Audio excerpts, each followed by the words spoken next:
Hello, welcome to the second episode of Beyond Death Radio. We are here relatively bright and early with Pete, in this case, most notably of Skinpig, Beyond Death roster artist, up there in New York. How you doing? Not too bad. Tired, but Yeah, hanging in there. yeah. I'm used to recording these at 12 p.m. or 12 a.m. instead of 12 p.m. So it's a little new for me too. Um, I know it's a common question, but I like to ask, um, what was some of your early experiences that made you start loving music or, really made you want to perform or anything?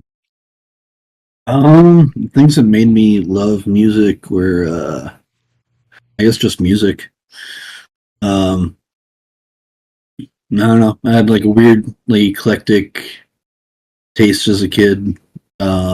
Listened to a lot of like Beach Boys and Eagles and stuff like that. Oh yeah, classics. Uh, yeah. Eventually, like Sabbath, and just kind of went from there and got heavier and heavier, and then sometime when I was like in college, I decided that like I didn't like metal anymore Hmm. for a brief period. So I started getting into like weird indie stuff, and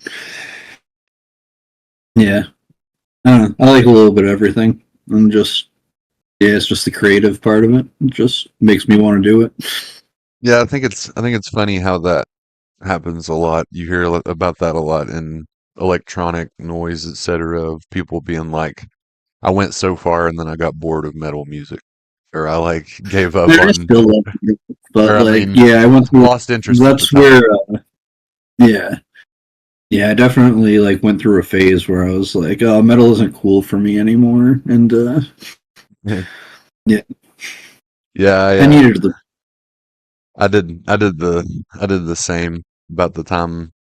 I guess about the time I would have been going to college. I had roughly the same thing where I was like bored or something, or like yeah. at the time I That's felt what. like I heard everything I could hear, and I was like, Mhm. on to the next thing, and that sort of led me here too.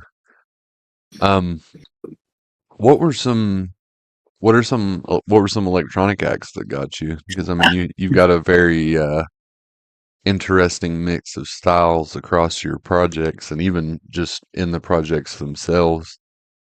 Um, Quite an interesting mix. What sort of things inspired like Skin Pig, for instance? Skinpig was. I mean, with the electronic stuff, I've always been a fan of like electronic sounds. I'm a fan of pop music. Mm. Um, just music in all of its forms. The electronic stuff always intrigued me. You gotta go. Um, anything that like was just like a little bit more obscure and out there. I just wanted to like sort of figure out what made it work, how to do things, and eventually I did, and just kind of grew from there. With Skinpig, I used to do a project called Serpentmoon, like a real depressive black metal sound, and it was just way too serious and just like way too heavy a weight on like my mental health and everything. So I just took like a year to start to just completely say fuck it and just make art for the sake of making art. And Skinpig and Angelingus, those are some of the things that just stuck around from that year. Hell yeah. Yeah, I totally get that. I could see how like metal, especially in like more extreme circles or whatever, like black metal or something like that, how it would be um I don't know, limiting or tiring, I guess, especially like with mental Yeah. health concerns and things. And especially with Serpent Moon, I started it in like a really dark place, Mm, and as I started to get better, I felt like it was holding me back in like recovery and stuff like that. right. Yeah, I get that. like dwelling in it too much Yeah, for too long, too hard. Yeah, you know me. I love Serpentmoon. I love all of your various projects. Um, and I appreciate that. saw you've had a lot of new Angelingus stuff coming out recently, different labels. That's that's exciting. Angelingus was probably one of the first, I don't know, 20 noise acts I heard that weren't like the obvious giant, like legendary ones. Hmm. And yeah, I love it. And I was thinking earlier, it's been about a year or so that me and you have been chit chatting. I was thinking Heck about it. yeah. We haven't had a verbal conversation on the phone or anything in a year. So for those watching, this is our Yeah, this is first, the world premiere. yeah, world premiere verbal conversation at noon while we're both semi-tired. But yeah, I was really pumped there about a year ago whenever you approached me with Skinpig. Um, also the other day, this past weekend, the Good Natured Porno Party tapes finally sold out everywhere. Woo.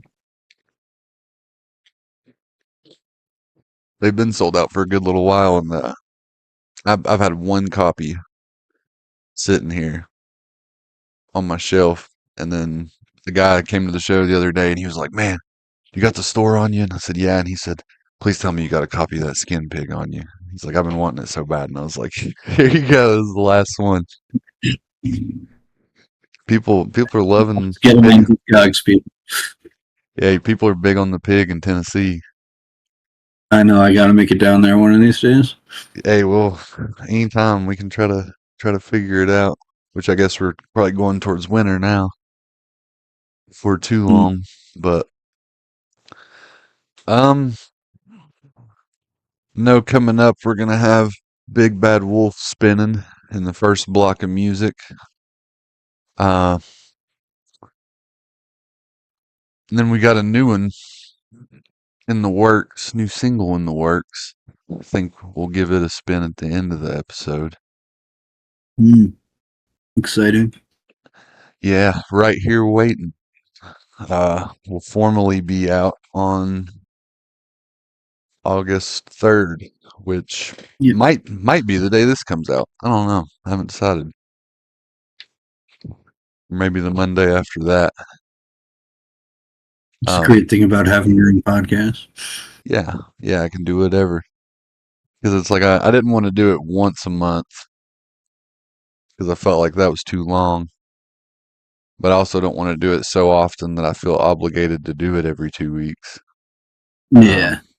Um, but for the reference of those watching, we are recording this, I think, 6 days from the release of the last one. So, from the release of the first episode. So, we'll see. This will be out in a week or two.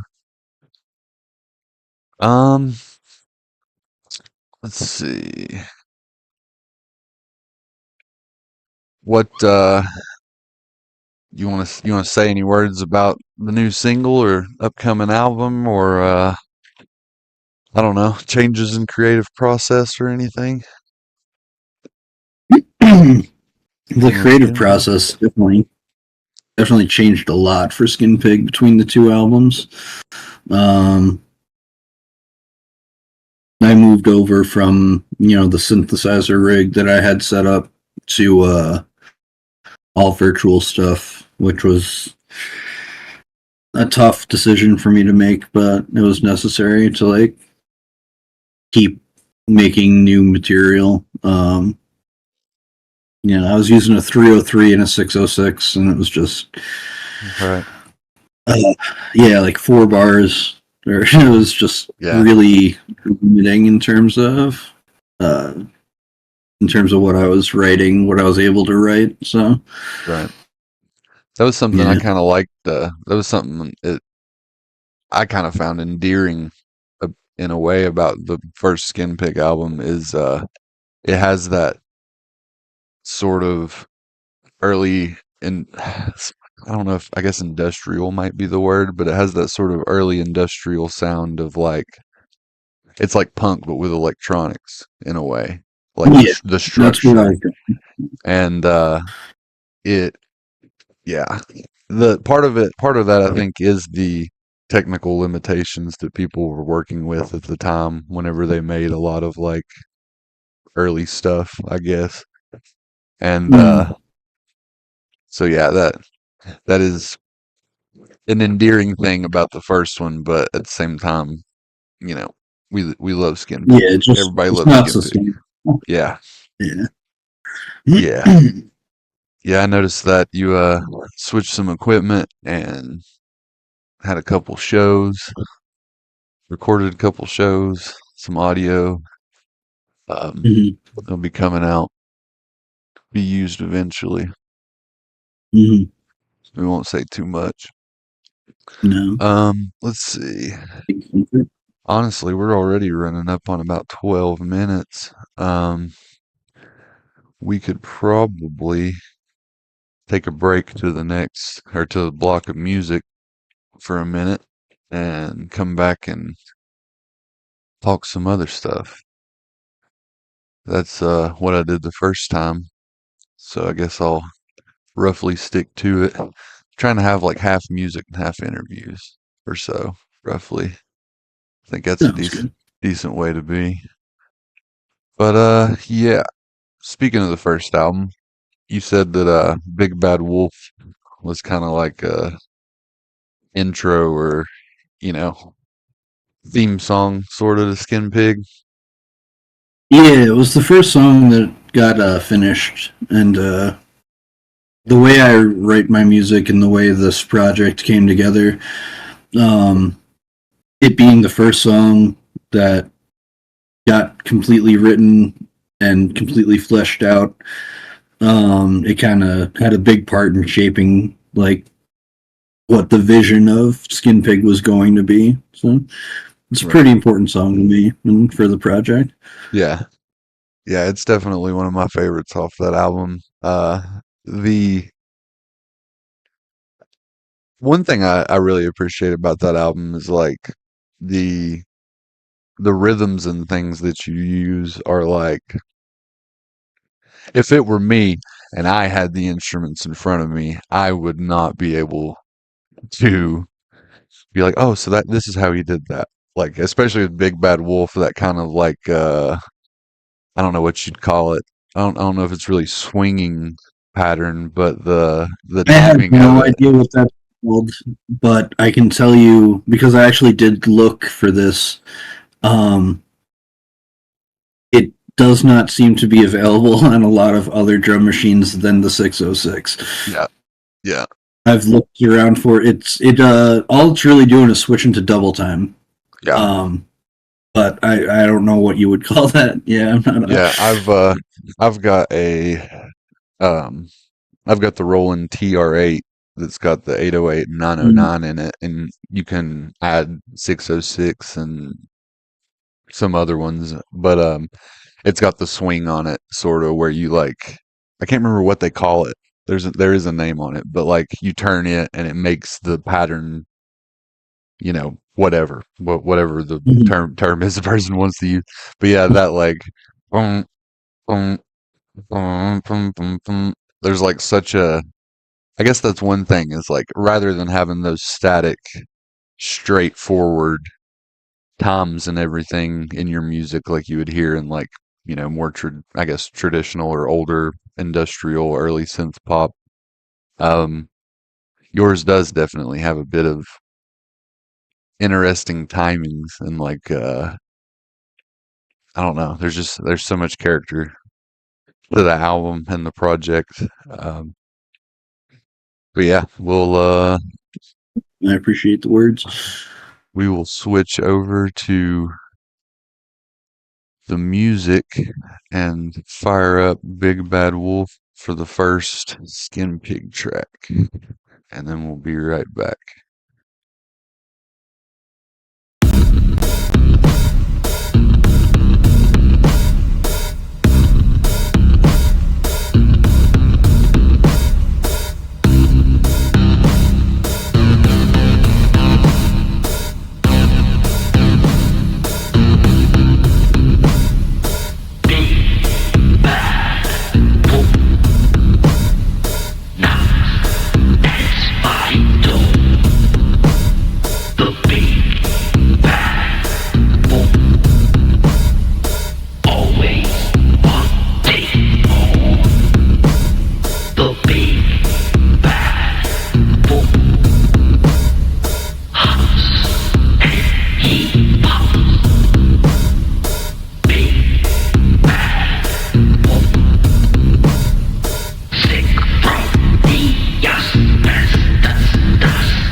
All right.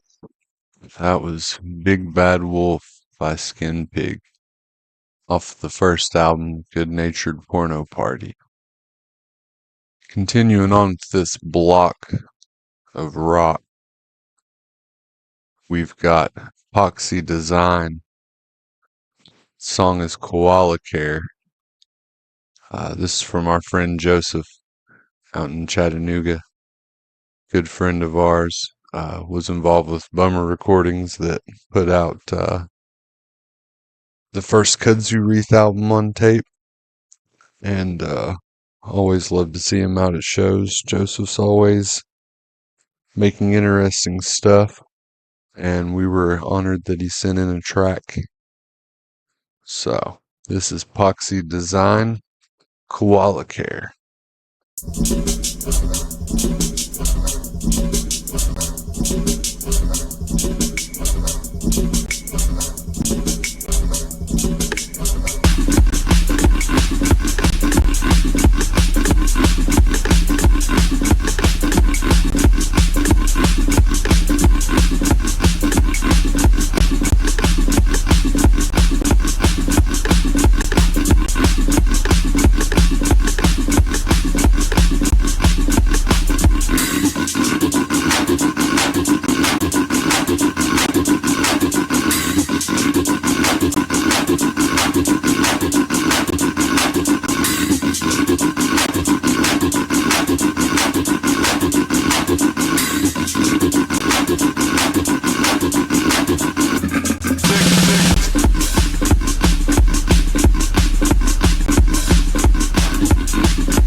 Wow.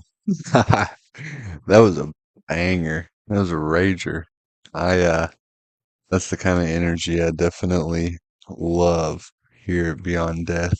Um, Me particularly being a fan of experimental and various electronic dance music stuff. That was that was right up my alley. Definitely curious to hear more of that project. Um, Up next, we're gonna spin a track by our friend Handheld Simpleton. He's out there in Washington, I believe.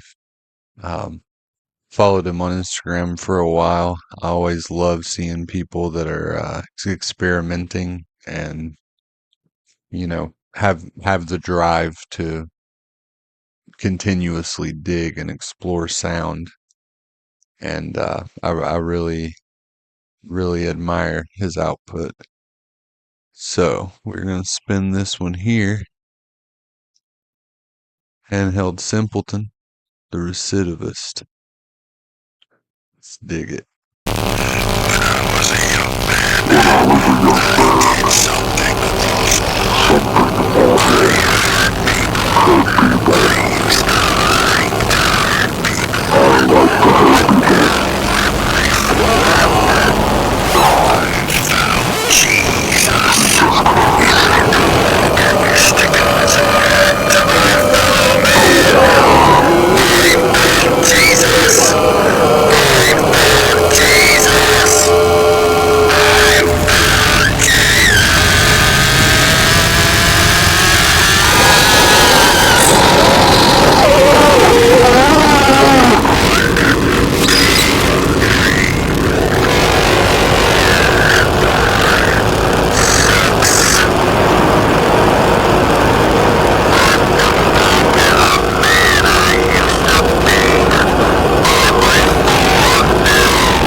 Man, we have a hell of a show today. Already getting starts. Handheld Simpleton, the recidivist. Appreciate him so much for sending that in. Everybody is killing it. You know what? This is the Pete episode. Anybody that knows me knows that I am a big fan, and I was so happy whenever he came to me with Skinpig. Let's go ahead. I'm actually mixing up the track list here a little bit, going off the script. Let's fire up from the Trail of Ghosts split released earlier this year. Skinpig, Fuck Me Like You Love Me. Let's go ahead and roll it. We're big on the pig here, BDR.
Got me in here dancing in the office.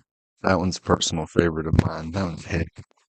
I I love it. I should have probably done tapes of that.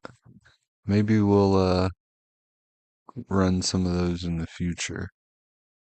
But anyway, let's get back to the show.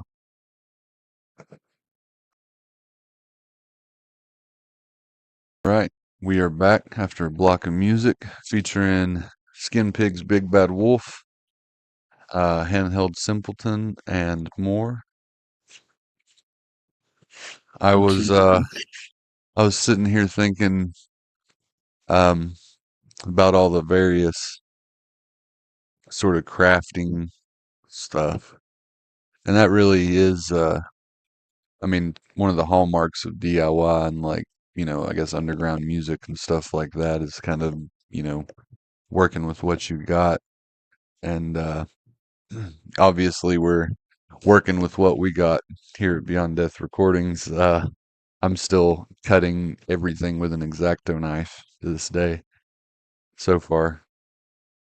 But that's one thing I really appreciate about you ever since I found any of your stuff is like the thought that goes into the things that you make and you know, packaging and extra things and zines and art and everything. And do you want to talk about things like that? Yeah, it's just always been something that's important to me when creating music because when I was younger, um, like the DIY stuff never really crossed my mind that much, and it felt like such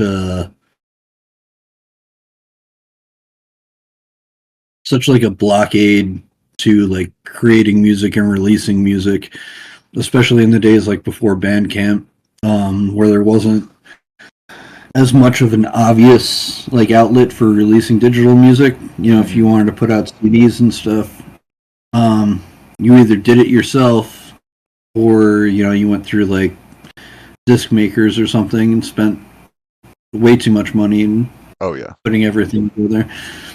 So yeah, the ability to put everything together by myself is it's important to me just to I had just to have that outlet, just be able to get the things that I want to put out there. Mm. Mm. Yeah. There is a certain I kind of know what you mean because I am like in the past I was in a band and in it I was kind of like the the business guy or whatever and like I like whenever we went Mm. to go buy CDs I like handled all that process of like getting CDs professionally duplicated, which is like now insane to me. Like I would never I would Yeah. never get CDs professionally duplicated. But it is funny, I guess, sometimes when we're younger or something there for some people there are like it's like a blockade of like yeah. I don't know. It's almost like whenever I was young I didn't take things as seriously or something or didn't appreciate it as much. But now that I'm older and like I see things like that, then it's like I enjoy things almost more that are handmade or like, you know. Yeah, I think it's just like the clarity that comes with age. Like I have Mhm. no idea why like teenage me in a garage band felt like the two options were like a professionally made CD or like a sleeve written with Sharpie on it and shit, Yeah. It's like Yeah. there was nothing in the middle. I don't know why that was completely blanked out from my mind, but Right. Yeah, it's funny to me. I almost like kick myself for it and be like, damn, I could have like I don't know, had stuff heard more or like done more or it's like, mm, I could have been doing this. I could have been making tapes and stuff, yeah, 10 years ago. It's like, what was yeah. my hang up? I was in a band 10 years ago, so it's like, why was I not doing it? And I still see it in like a lot of other bands that I see and that I know locally that, they never put out a CD. Their only music's available on like through Spotify or whatever, which I know is like the future, I guess. Right. But you know, we're talking about you know, I don't know. We're the chances of making it in the music industry are so like astronomical, like against you. Um, just do some shit, do Yeah. some shit and put it out. I'm just Yeah. like Yeah. enjoy making the music. I mean, there's literally in my mind, especially now, being involved in like noise and experimental for a bit, it's like there's no reason not to do whatever you want, pretty much. Yeah. Like there's no reason not to unless you just I don't know, don't feel like it or like I don't know, letting yourself hold yourself back. It's like there's no reason not to get up and do whatever, in a way. Mm. as long as you believe in it. And yeah, that I had professionally duplicated CDs one time in the past, and then I had tapes made one time, which they're good. I mean, they look good and everything, and I definitely couldn't Yeah. have done that myself. But even by today's standards, they're still great looking tapes. But I Mm. think that's one thing that's kind of interesting too is like it seems like CDs are dying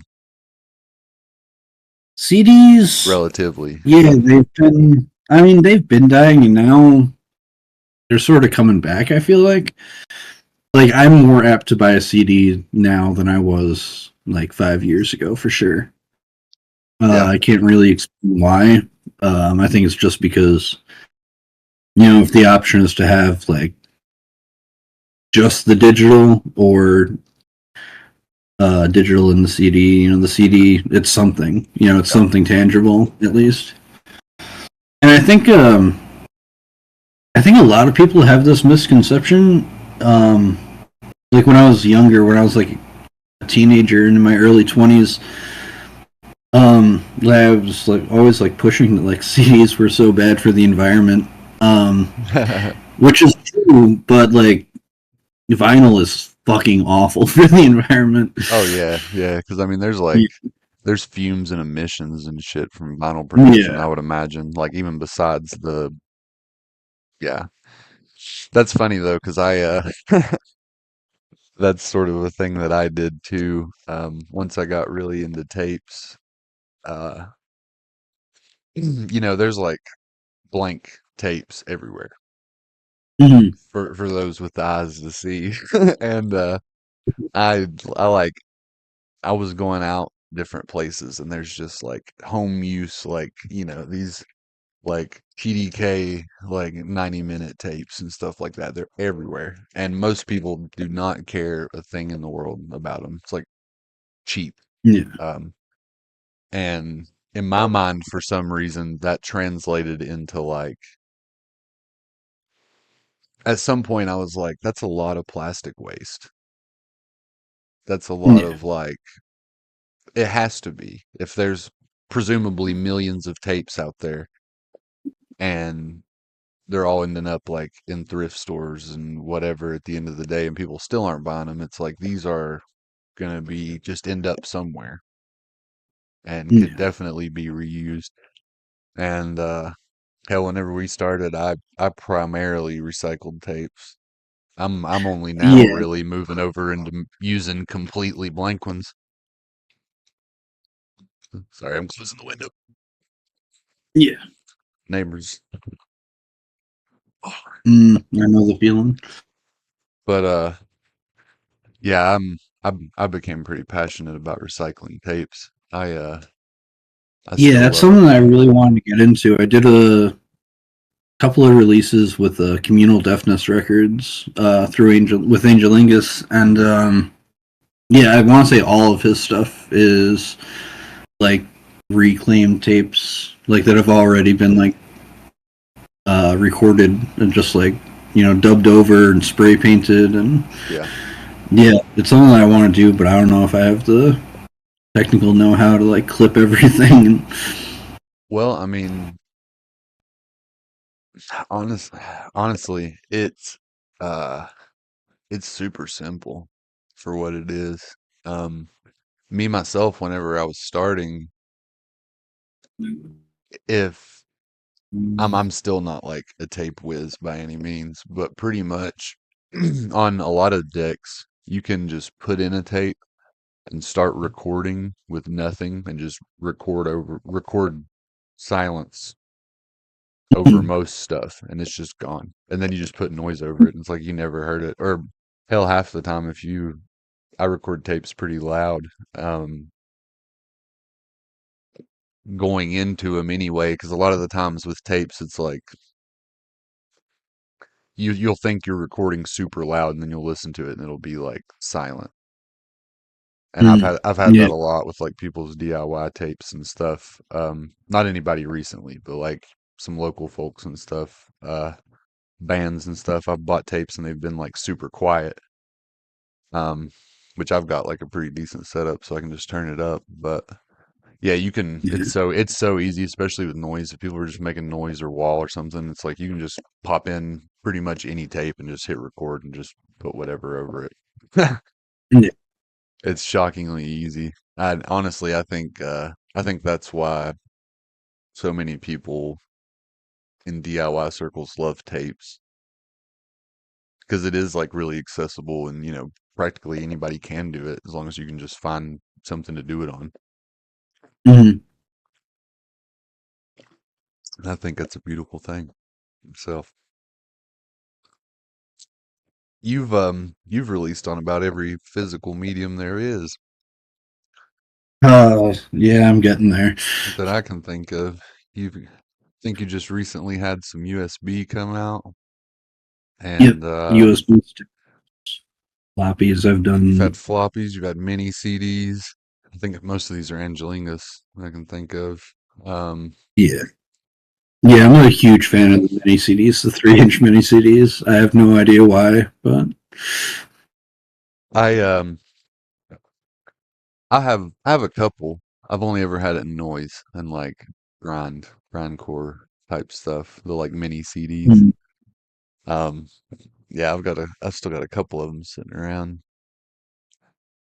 Yeah, how does the floppy work? I've wondered about that.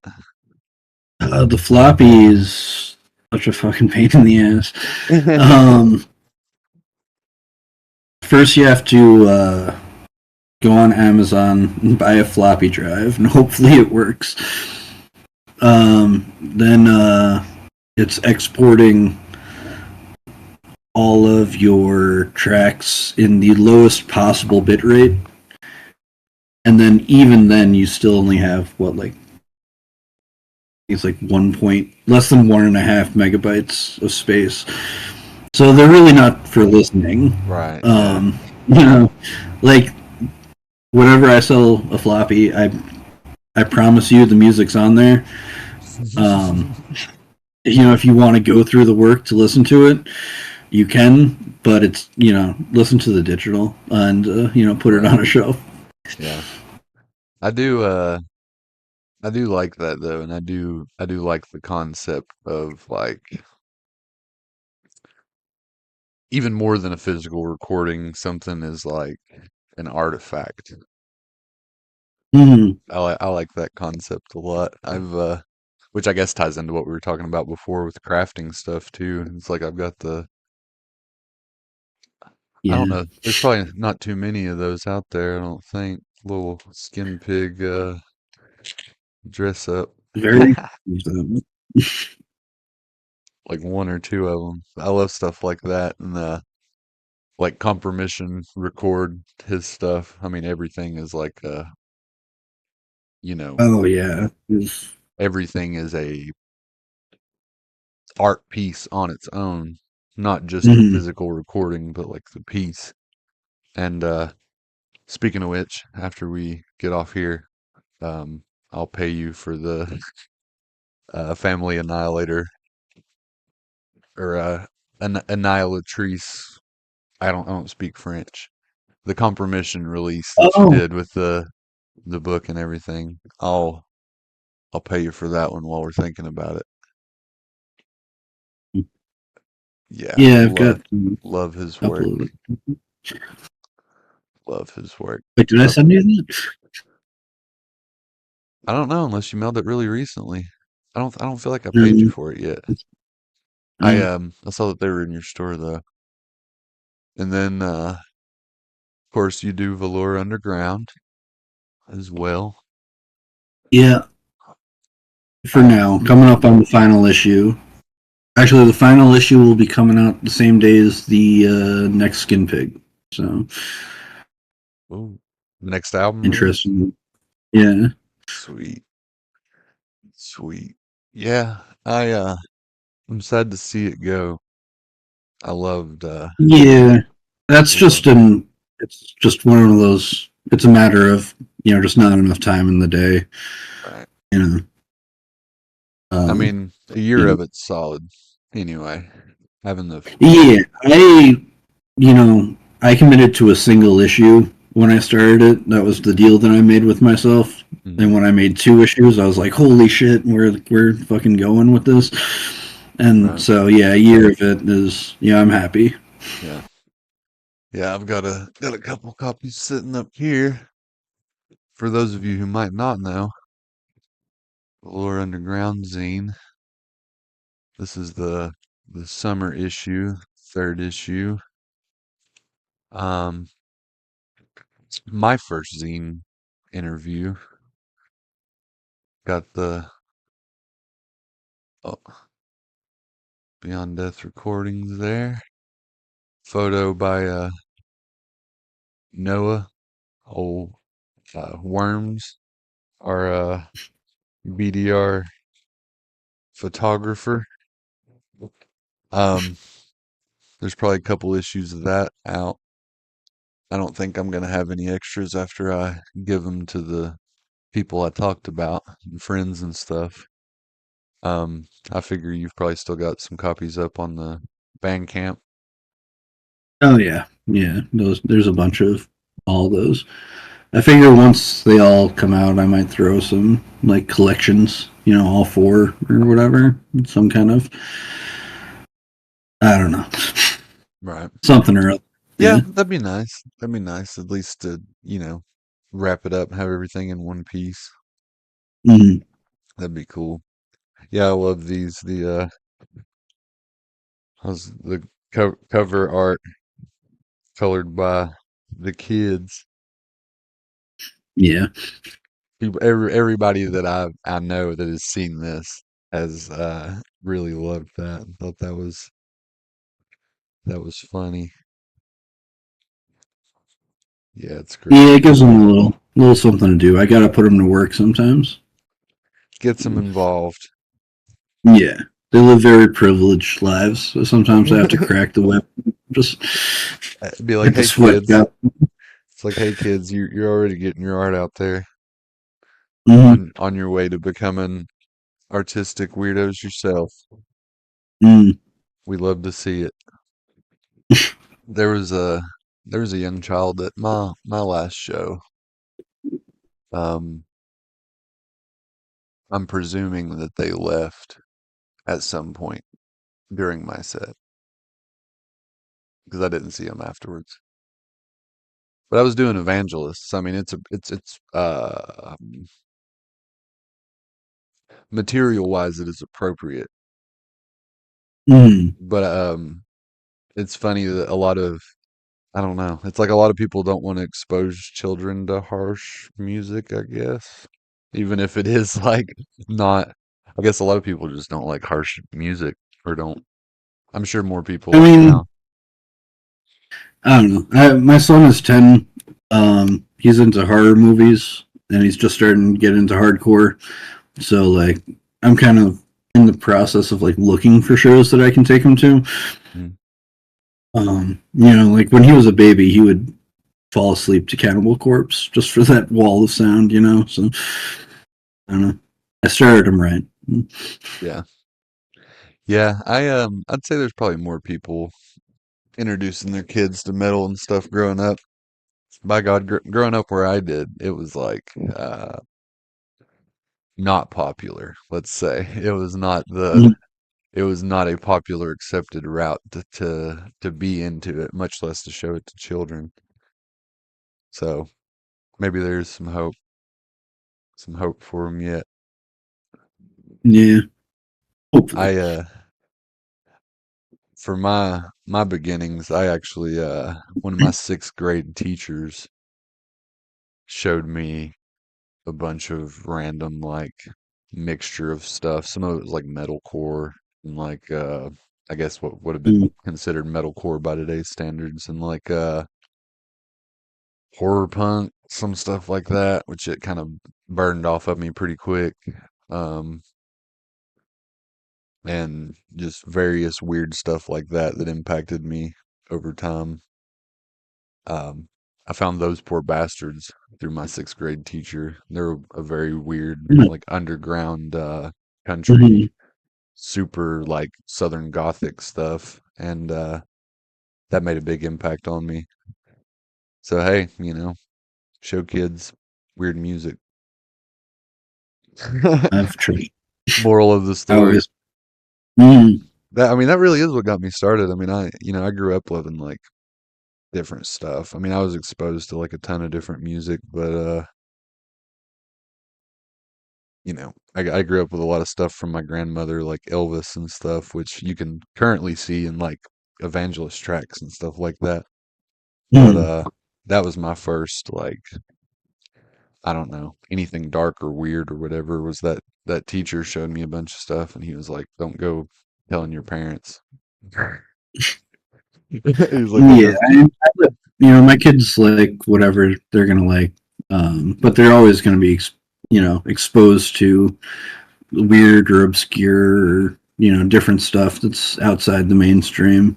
Just from being around me. So like my 7-year-old, uh, she's a cheerleader. She has a MP3 player with nothing but Taylor Swift on it, but we get in the car and she'll sing a Crack Rock Steady by Choking Victim as loud as she can. So, That's awesome. Yeah, I saw the video of you singing Taylor Swift with the with your daughter the other day. And that's legendary. That's a legendary video. I'm not even the yeah, biggest Taylor Swift fan, but she's a favorite in the house that's for killer. most of us. That is killer.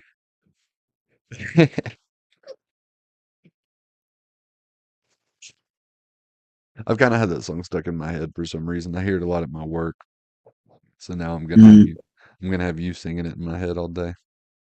Which honestly uh, isn't. I mean, it's one of the better versions of it I've heard. So I've congrats. lost a lot of my skill with like singing and playing an instrument together, but it's a start. What instrument did you play in that video?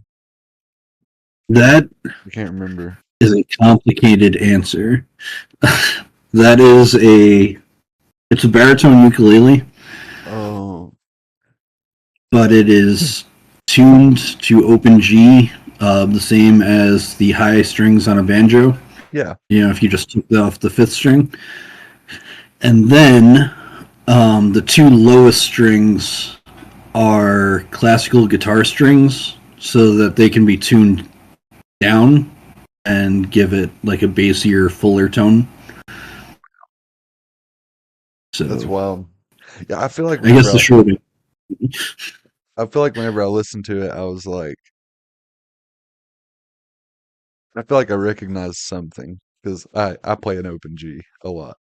Mm, Where I was a banjo player, or I guess I am a banjo player, for better or worse.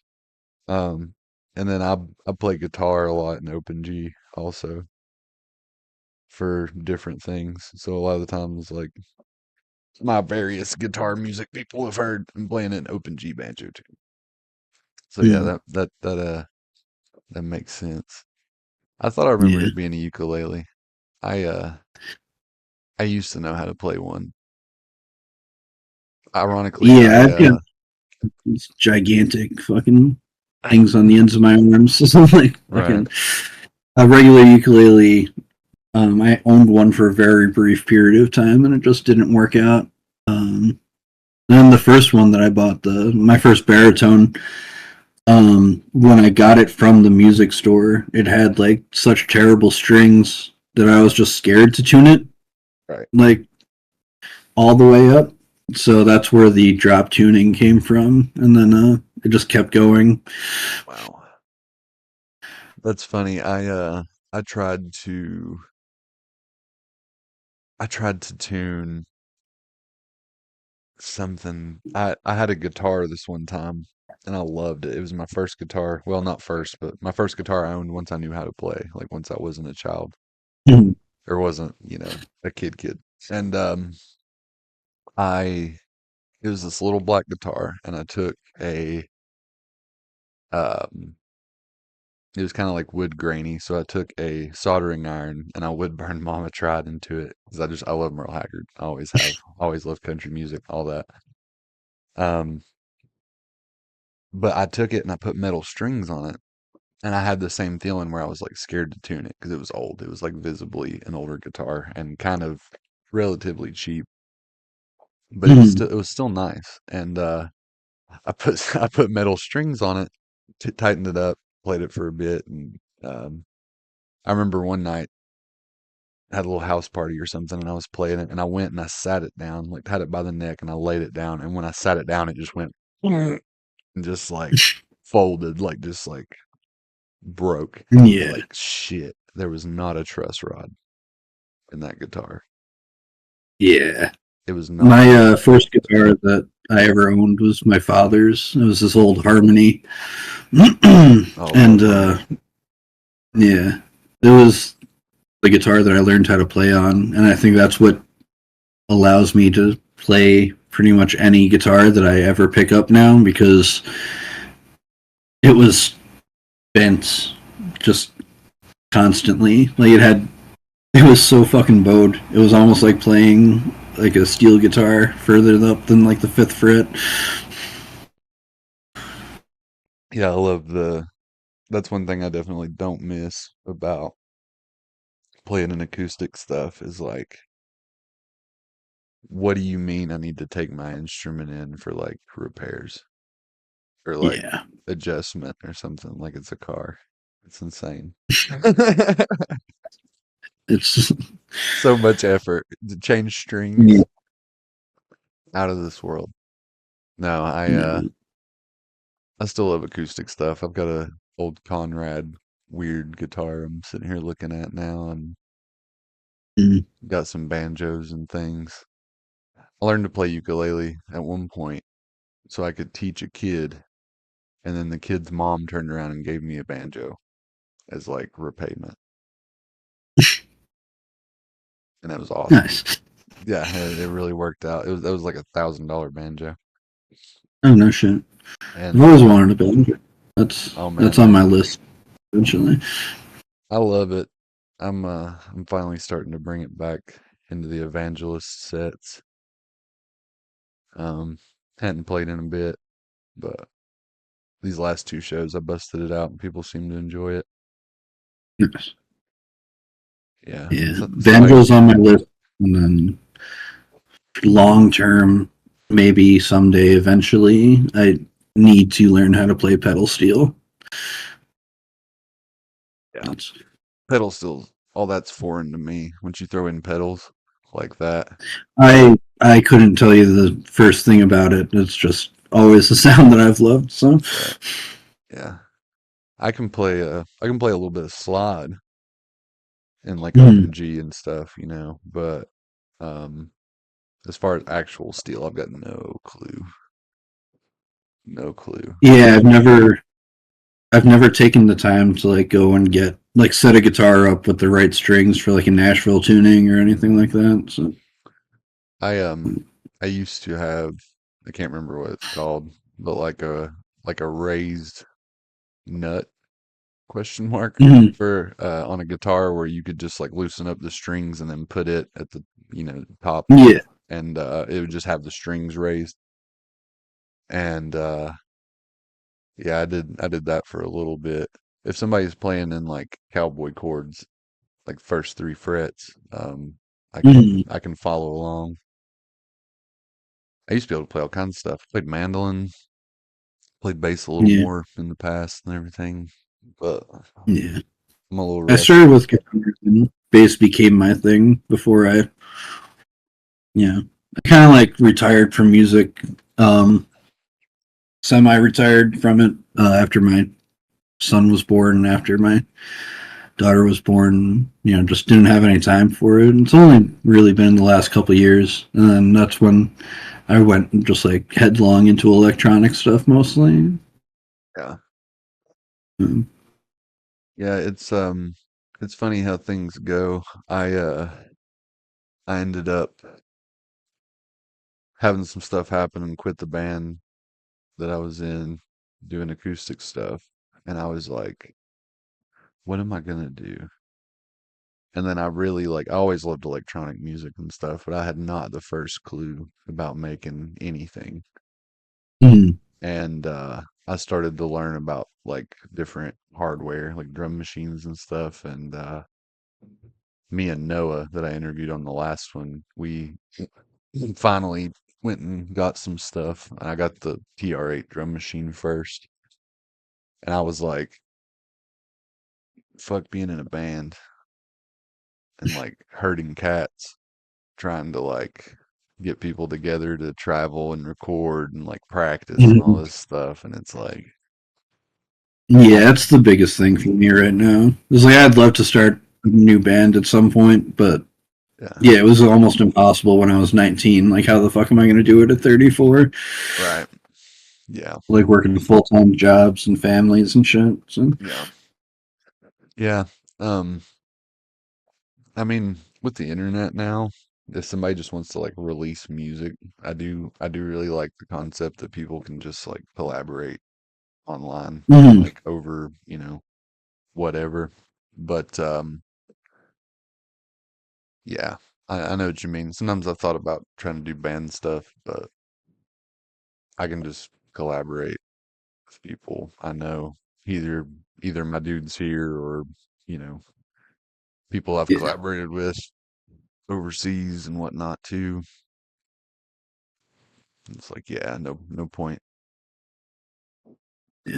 herding cats. That's what I've called it for the last couple years. Mhm. Yeah, it's a hassle. Anyway, been running for about 30 minutes now. Good good Jeez. general conversation, ranting and running. Um, I was gonna say we'll probably cut it for here and go to the next block of music.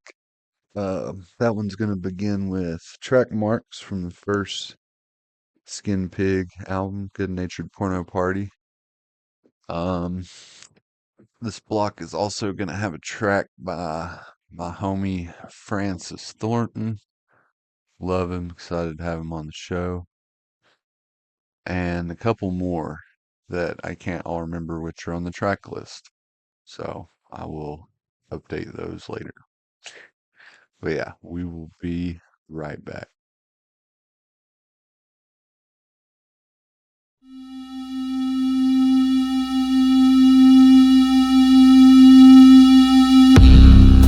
Just taste,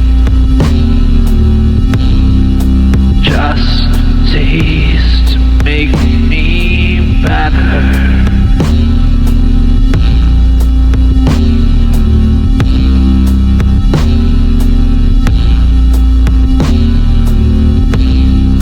Just taste, just taste to get me right.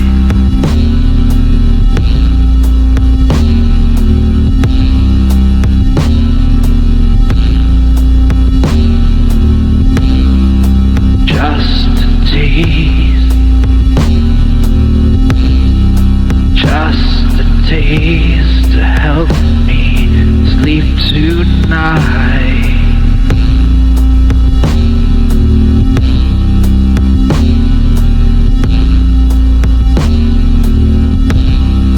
Just taste, not even enough to get me high. Please.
upon my first listening of the album, that was one that really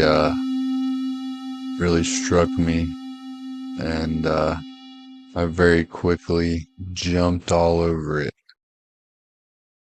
And at the time, that was probably our best-selling cassette, and people all over have loved it, whether they're here or, friends of our label across the country.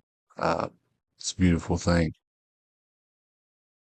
We're going to continue a little bit of an extended music block here. Up next, we've got a track from Minimum Sentence titled Disappointment. They had two EPs released earlier this year, Brighton EP and Russia EP. I personally love this track. I've been listening to it on my phone and headphones, and anytime I can catch a minute. And yeah, good noise. I was very glad to have received this, and I think you'll enjoy it as well.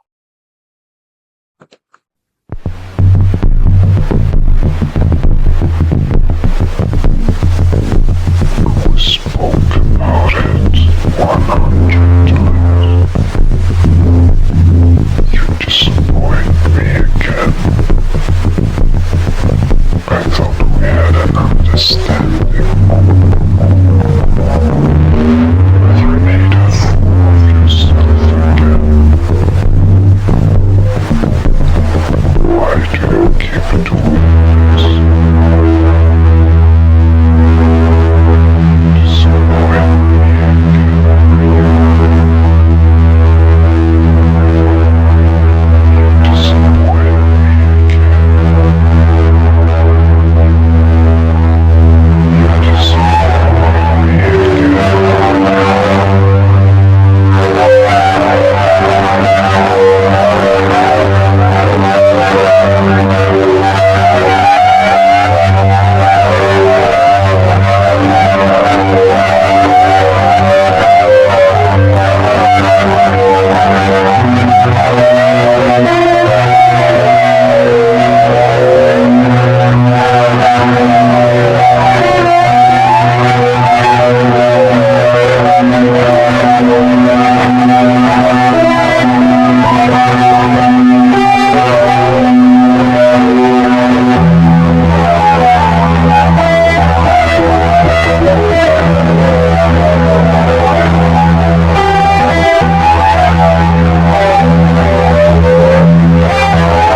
That's the first time I've had the chance to listen on some nicer headphones, and has the perfect mix of like absorbing and disorienting at the same time. That I don't know. It's like swallows you, but also you're just I don't know descending. Yeah, it's a killer. let's uh let's pick up the pace a little bit after that one. I'm very excited to have a track here from Attic Eyes. I performed with them in Bristol a while back. It's been probably over a year now, and they have just went up and up ever since. Starting to get some shows out all over the place. Their last album did really well. They're a really talented, really nice group of guys, and I respect them so much. If you're in post-punk, dark wave, synth, I don't know what people call it exactly. There's so many words, but Attic Eyes speaks for themselves. So this is The Moon. It's a personal favorite of mine, so and that was the one that they chose to send to me. So, shouts out, Knoxville guys. Love yous. Come to Johnson City soon.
Hell yeah.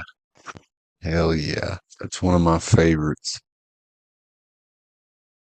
Highly recommend you go out and pick up a copy of one of their albums. I know there are physicals for the most recent one.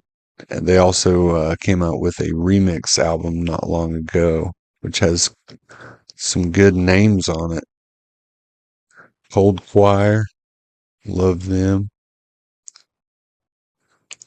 We're gonna keep it rolling on here. Got a track coming up from longtime friend of the label, Mr. Francis Thornton.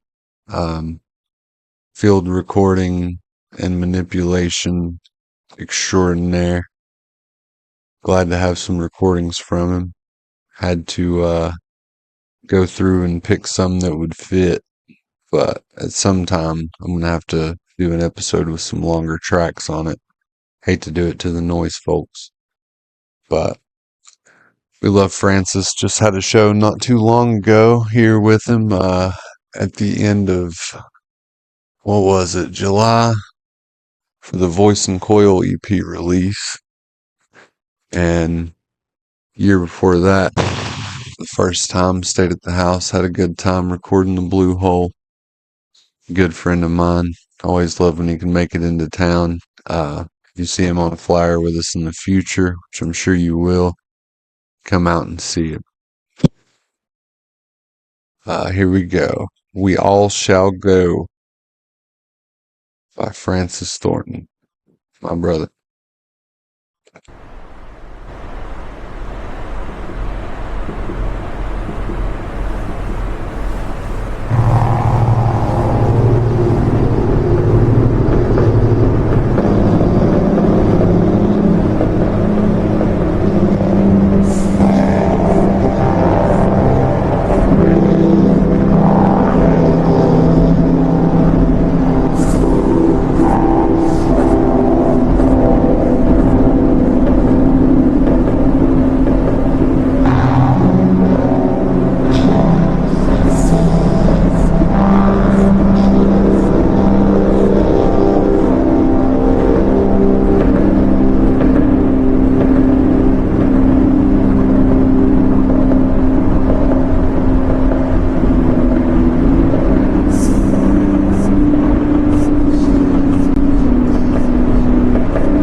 Beautiful, dreamy tracks. Beautiful, dreamy tracks. Love Francis. So glad to have that. We're going to go ahead and keep rolling into some back-to-back tracks here. We're going to have a little guitar duel. Up first, we've got Scattered by Cave Depression. So far, not widely released. I think it might have been on some Head Destroyer compilation tapes back in the day, perhaps, but never seen the widespread light of day. Man sent it to me, and I like to give some peeks at stuff on here. And back to back with that, bonus track off of my album, Alex Yates, Everything as It Should Be. Song called Tree in the Backyard. And we're just going to roll them back to back.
All right, and we are back after another block of music. That last one was a pretty good bit, so I think we'll do some announcement stuff. Honestly, this will probably have come out by the time that this episode comes out, so I'll mention it. we've got a split with Chi and Trail of Ghosts that is based around um, an episode of The Twilight Zone. And I'm hoping to have a music video out by now. If the music video is out, go watch it. If I have this video out in 2 weeks, go watch that. And if I didn't, go watch the episode on mute and listen to the album at the same time. And because that's about what it'll probably be. On top of that, drama recorder. Love drama recorder. I got the Seraphita album. I'm not sure exactly. Seraphita. I'm not sure exactly how to pronounce their name exactly, but I got that one from Drama Recorder, and we started chit chatting, and I will have a good bit of Drama Recorder releases imported for distro from Spain soon. Including they have a really awesome 4-tape box set thing that's coming out right now. It's got a lot of people we know on it, Aunt Soot, and I think there's something like 90 tracks or something on it. 90 different people. It's insane. It's sold out like immediately. I'm planning on having a couple more copies of that available here in the United States. So we're excited for that. And I'll have a bunch of other releases from them. And then Compromission, our friends in France, recently put out a playlist and a couple tracks. I don't know if you were in that one or not for Angelingus. I know I saw Absurd Reality on it. And What'd you say? I think I missed July.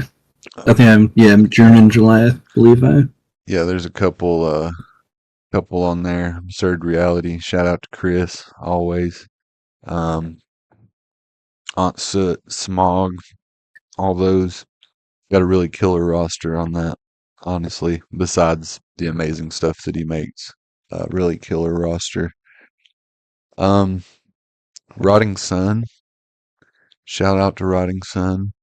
I got their zine in the mail recently from Zach at Bastard Premonitions. He's the homie. He sent me their zine and a couple of their tapes, and I love them. So shout out to Rotting Sun. I need to holler at him myself because I don't know him personally. But yeah, besides that, that's most everything. And then around the time this episode will be releasing, Skinpig Right Here Waiting will be available everywhere. Everywhere you like music. That'll be the first single off of Hogs and Kisses. And when did you say that'll be releasing? Hogs and Kisses will be out. Yeah, October 1st. Yeah. Hell yeah. I'm excited for that one. I know a lot of people are. Had a really great I know we said it before, but had a really great response to that project. The first album did really well all across the board. I know you were very happy with it, as you should be. I was very happy with it. Music videos, and then you sent me the patches and stickers and everything else, and that really helped out a lot. People love that. What I don't know. What do you want to say about Hogs and Kisses? Or what do you want to say about the first album? Or yeah. I don't know what's left to say about the first album. And in terms of the difference between the two of them. There's definitely a big expanse in terms of songwriting. I think the songs are, they're definitely evolved, but they keep the Skinpig feeling, I feel. And there's a little bit more range, a little bit more dynamics to it. So I'm excited to see what people think. Yeah, I am too.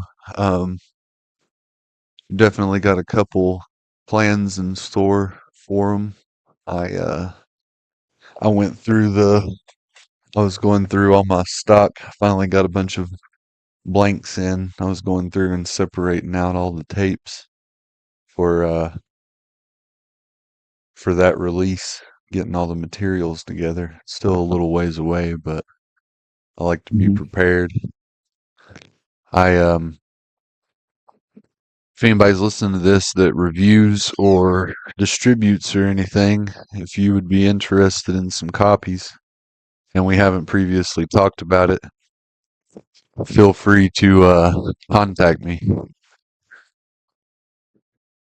Let's see. Making sure my mic's coming through fine. It's looking kind of weird. Sounds okay. There we go. There we go. Yeah, that one's going to be available in a couple different colors. I'll go ahead and say that for anybody that's listened this far. Depending on where you're at and how you get it, there'll be some different colorways available. I won't give away the main color. I'm excited for it. I love it. It's one of my favorite. It's probably my favorite color, but I won't give that one away. I will say, for those who are listening that are local, we definitely will be stocking 4 or 5 copies of this in Driftwood Records because people bought that up immediately. Our local people at the record store loved that one, and that one went in no time. So I'll definitely be planning for that this next time around. Yeah, I'm excited for it. The next installment, and a couple surprises up our sleeves, even though we're sort of announcing the album here today, which we did the teaser video a couple weeks ago. I'll probably go reshare that after we get off here. And then the single will be out, and we're actually going to play the single here at the end of this, and plenty more surprises. Sometimes I wish I could just say everything at once. Yeah, you've got a fair amount of Skinpig material, I feel like. Just it's nice. We you had a you can plan explain it to the people as whenever they need it. Yeah, I've really enjoyed it. I was really happy that you came to me with Skinpig. Been a big fan of everything I've ever heard you do, and yeah, honestly, I'll probably at some point in this video, I feel like I'm going to edit in an image of my shelf covered with your stuff over there. So forgive me if that makes you bashful, but I'm probably going to edit that in. But hey, it's an awesome body of work, and I ended up finding your stuff through Anthony. Shouts out to Nocturnal Dissonance. I think Serpentmoon stuff was the first stuff I found, and then I just spread out from there. Ton of killer projects: Angelingus, Serpentmoon, Ichiro. Ichiro 51. Just making sure I was saying it right. My Japanese is very poor as an Appalachian man. I've heard that about your people. Yes, it's very bad. I don't want to perpetuate like interest stereotypes. No, it's bad. I'm really bad at Japanese. Ansa, as a Frenchman, speaks better Japanese than I do, which is amazing and impressive. But yeah, so many killer projects. Velour Underground. Thank you for including me in that, interviewing me. I love that zine. Thanks for being part of That was it. it's really awesome to me. I'm super happy about that. Um, yeah, as always, more Skinpig, more things going on. Skinpig's a roster artist, so the previous releases are available on Spotify, YouTube, iTunes, blah blah blah, any of those other places that we love to hate. Um, music videos on YouTube. Um, you have a Skinpig Bandcamp? I do. You do, yeah.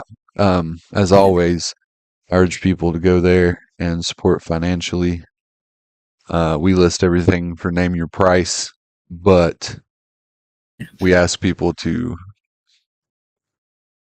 financially support people on their band camps, unless it's like our our home team dudes, me and Kadzurith and all that. Then you can spend your money on the BDR page because that goes to us. But otherwise, um, got anything else you want to add?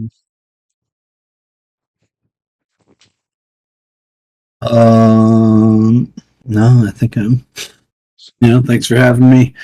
Thanks for everything you've done for this project. It's definitely greatly appreciated. Yeah, hell, it's my joy to be able to work with people that I enjoy so much and put out music that I love, that other people love too. That's the honor's all mine. Um, so yeah, Skin Pig right here waiting is coming up. It's coming out. Hogs and Kisses coming up, and as always, more to come. And Mhm. by the time this comes out, it might not be another week or two before we got some more announcements. All right. Well, we're big on the pig here at BDR. Signing off to the last block of music. Starting off with Right Here Waiting. See y'all later.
If I may, after that, one more word.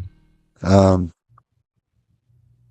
One thing we believe here in BDR is be good to people. Uh, Take care of those close to you, people you love, and, you know, try to take care of everybody. Try to, love your neighbor, care for those around you, protect people, love yourself, as we love you. Thanks for listening.